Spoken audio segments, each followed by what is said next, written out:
Hey everyone, welcome back. Today we have an informational session with dental student Maddie, and he'll be giving us some tips to help us get into dental school and kind of get an idea of what it's like. So thank you so much for joining us, and we really, really appreciate your time. No problem. I hope everyone's doing well, and I'm happy that you guys have me here. And I hope everyone gets into their dream school. So a little bit about me. I've been to several schools now. I started overseas in a small country called Lebanon. Then I went to Michigan, University of Michigan, Rutgers in New Jersey, and now I'm here at Tufts. So whatever I discuss here, it's not for academic purposes. I'm not a professor. I'm not anything of that sort. I'm not even like a licensed doctor on U.S. soil yet or a dentist. This is just for advice, like friendly advice, non-academic advice.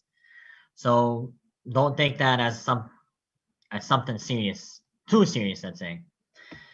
So what I'll be advising everyone is how to get into dental school, or what's my advice on getting to dental school.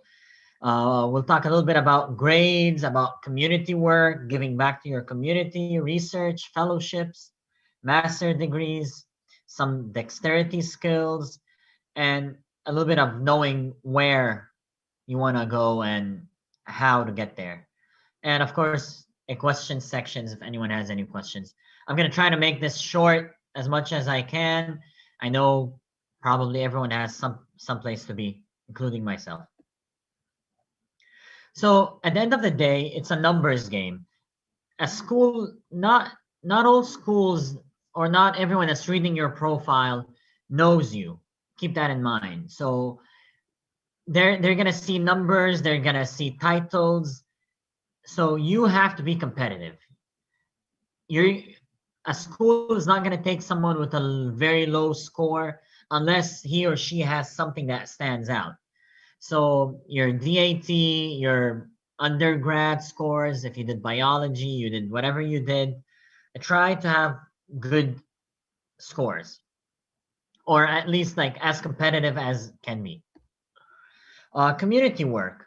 So I don't know if everyone here listening has done some sort of community work, but it's important, and schools do look at it.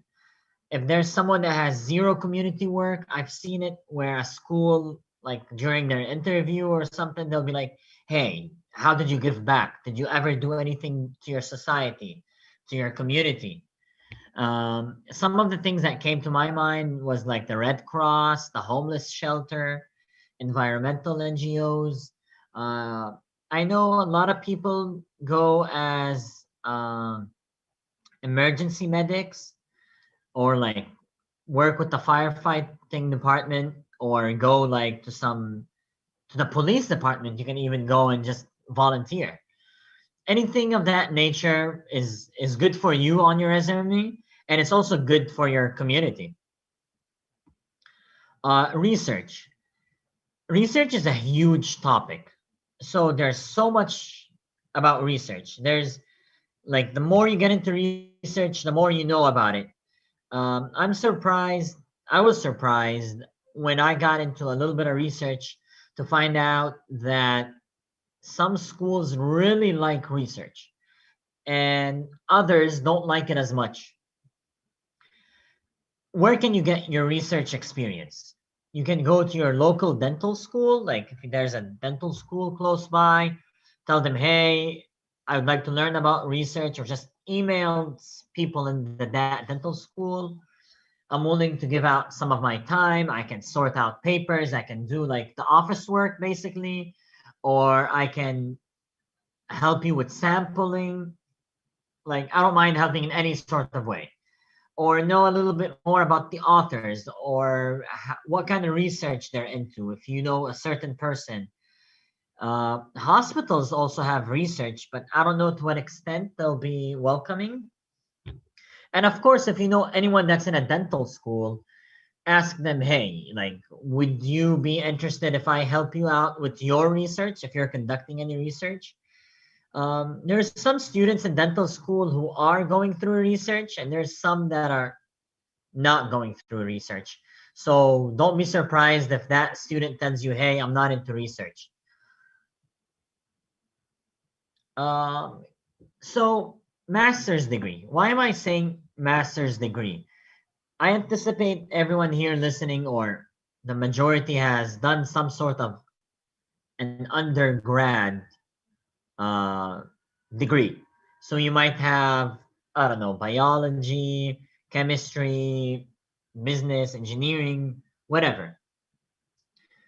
Now, let's say you had a small hiccup while getting that degree. Let's say you had a D here or a C there, and that affected your GPA. And you don't think you have as much of a competitive GPA now. Um, a master's degree would be nice. Or maybe you have very nice grades, but you think that, hey, I've been applying and I haven't been getting anywhere. A master's degree would definitely help you in a way that it'll be a it will give you some leverage. Like, you have a master's degree, the three other people that just applied that same day as you don't have a master's degree. There's some masters that are oriented towards getting you accepted into a dental school or medical school, and those have mostly been masters of biomedical science. I know quite a few master's program who, like, almost everyone in that program, they want to go to dental school or medical school. The masters of public health, like masters of public health for a reason that it's not as difficult to achieve higher grades compared to maybe going through a master's of biomedical science. From what I've seen, that's just my personal opinion.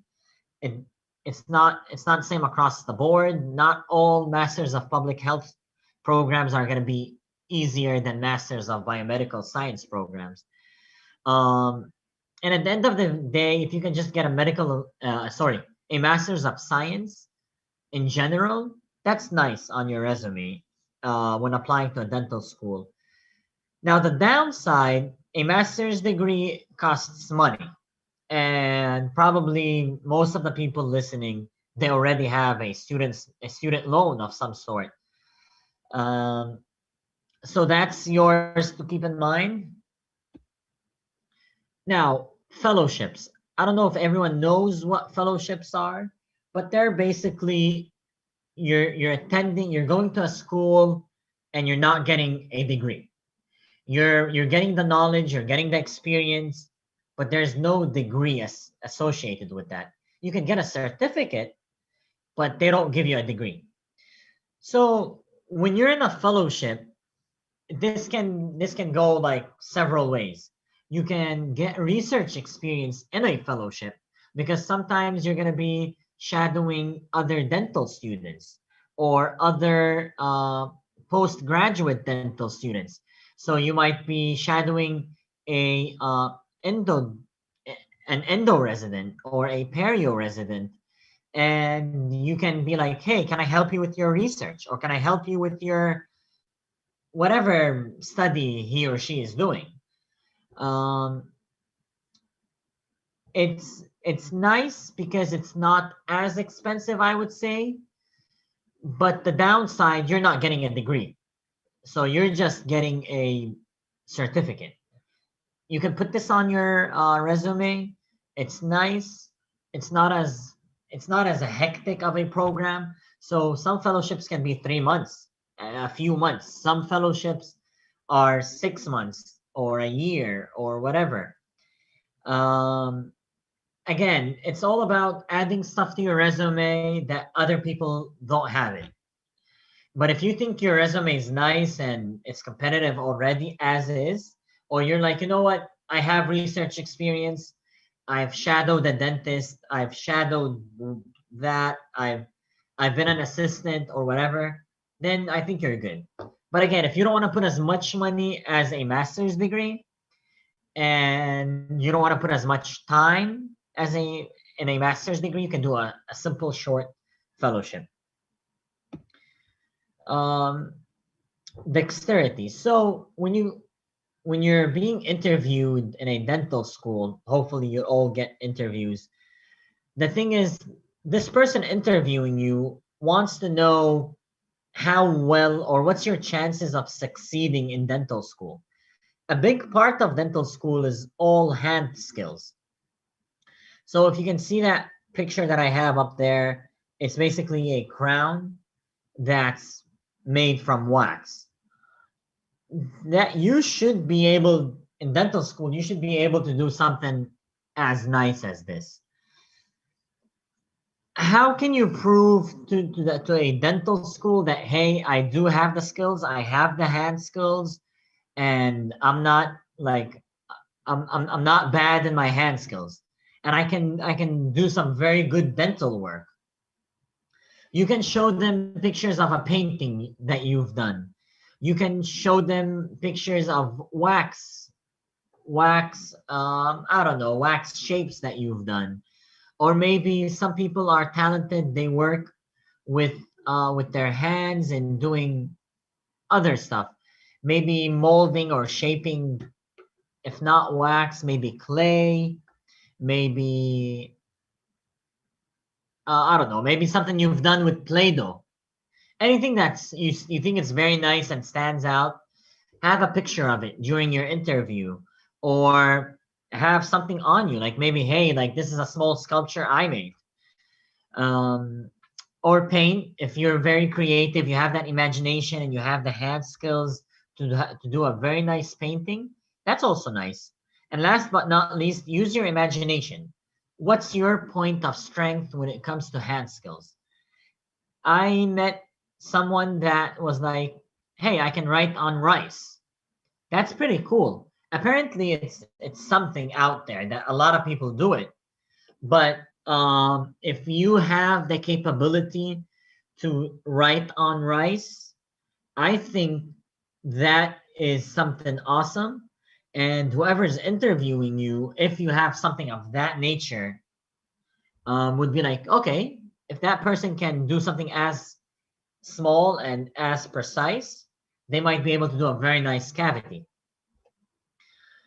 Last but not least, getting into a dental school, when you're applying, I know a lot of people, they just apply. They just apply to every single dental school that they have the money for. And they'll just be like, you know what? I can afford applying to these schools. Let me apply. But I have a small story I want to say.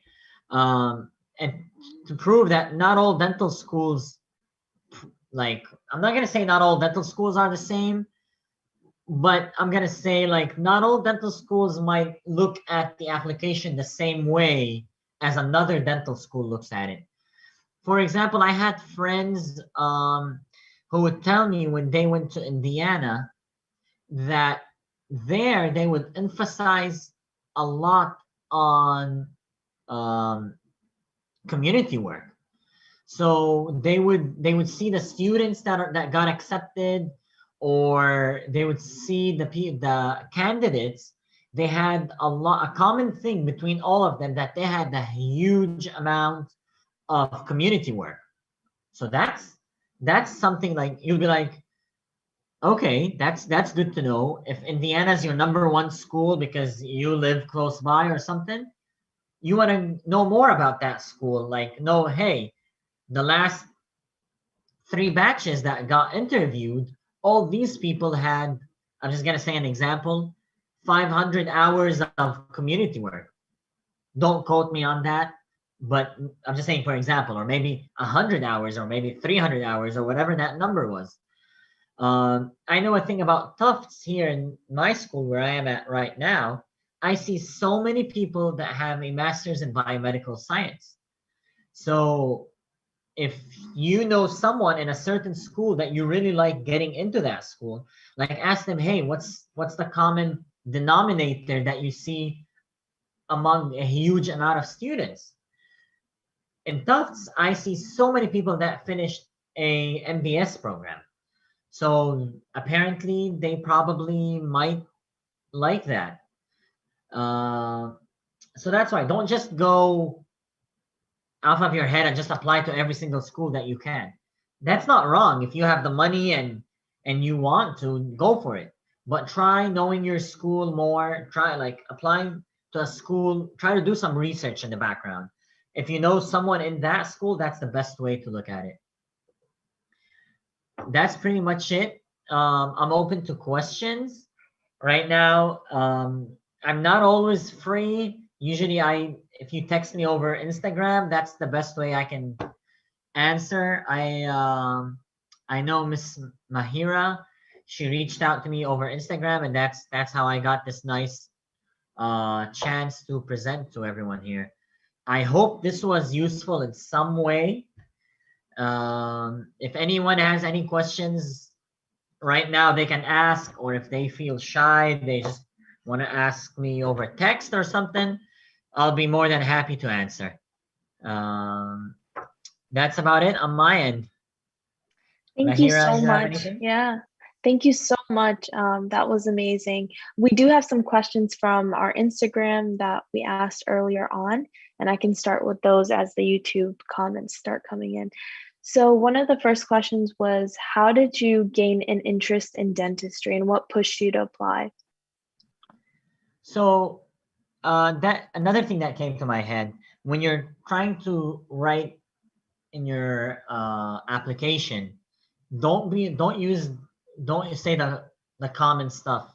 Hey, I used to go to my orthodontist, and she was an awesome dentist, and I just fell in love with dentistry. This is like a cliche. This is like it's not gonna get anyone anywhere.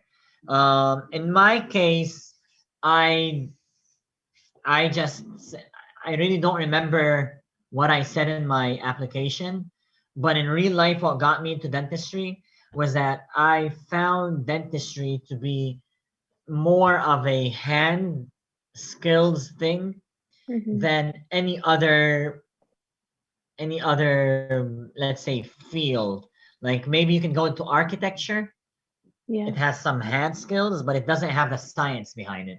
So I found dentistry to be like in a way it has the science and the art. Yeah, like a mixture, a perfect mixture. Okay, so the next question was, so you were a part of different schools. You said you changed schools quite a few times. So what were some things that you stood out between each schools? Like you went to Michigan and then now you're at Tufts. So what are some different values of or like different teaching styles that stood out to you? So each school has its own its own flavor, you could say. Hmm. Um, Nothing stood out much, honestly. It's just that the biggest thing that stood out was the cities. Like Tufts was in Boston, so that's a whole different atmosphere from Ann Arbor, Michigan, Hmm. which was somewhat a smaller place. Right. Then Boston is a big city, and it's like a lot of young crowd. Um, that's about it. That's pretty much it. Gotcha. So you said that you were involved in research. Would you mind sharing kind of what that was like, what the process was like, and what your topic was? So in my research, I had an interest in implants. So Hmm. I wanted to see if short implants were as good as longer implants. So that's something because I got engaged into research after I got my first dental degree. So Hmm. maybe that type of research is not what this crowd that's listening to me is Hmm. would be interested in, because unless you know a whole lot about implants and you're willing to do research on implants, but I would recommend doing research on some things that are maybe not as specific and related to dentistry as what I Yeah. did. Um, uh, what was your second question? That was just it. Yeah, you pretty much answered it. Okay, so um, one of the things that a lot of people are thinking about is tuition and debt. So how hard or how much do you think that should weigh in when deciding which school to attend?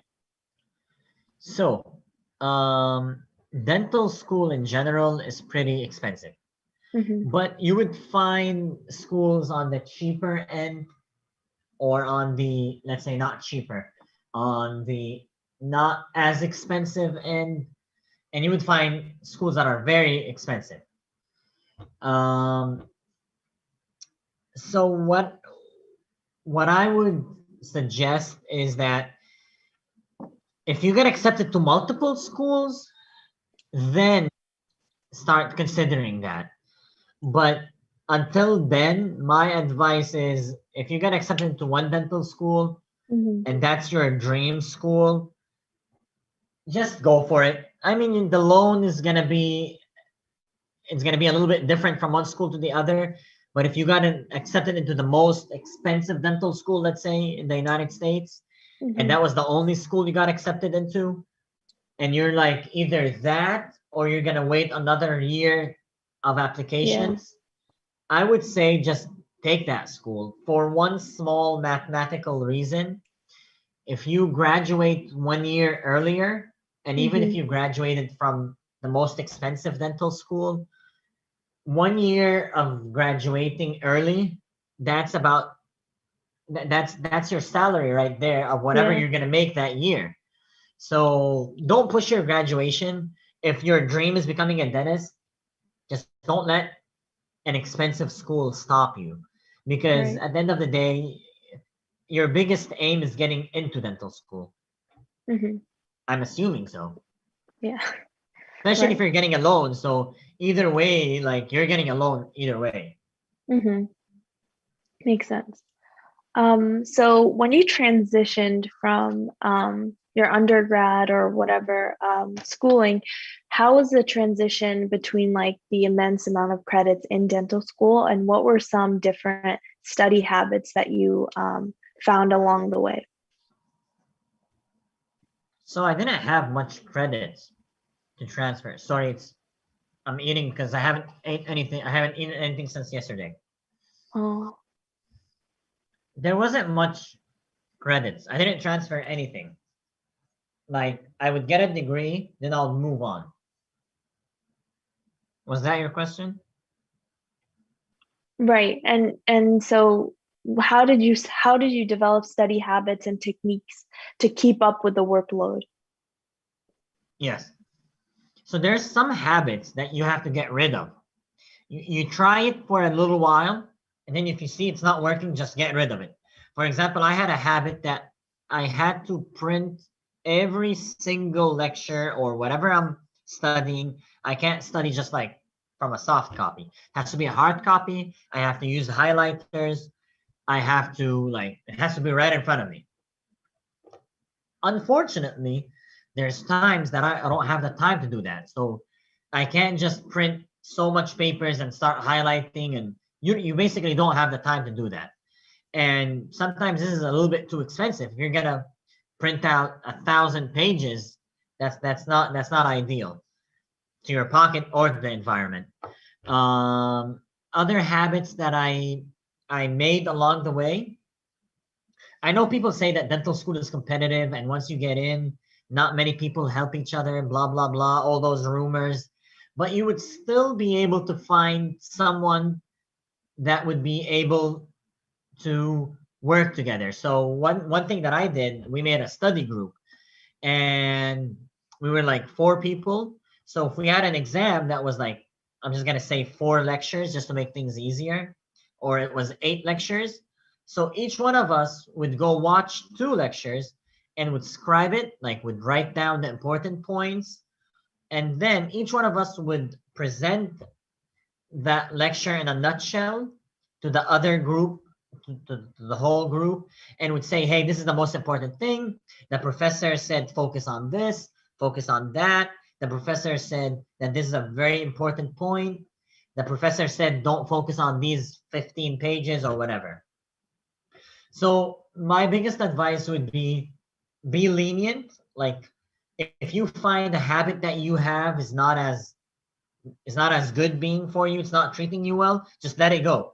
Go to the next, try making a new habit as a study habit. if you find flashcards are so time consuming, you don't have time for that. Especially in dental school, sometimes you get crammed with exams. You don't have the time to go writing on flashcards. I know some people over here are like, oh my god, I don't know how I'm gonna do this. I'm used to flashcards.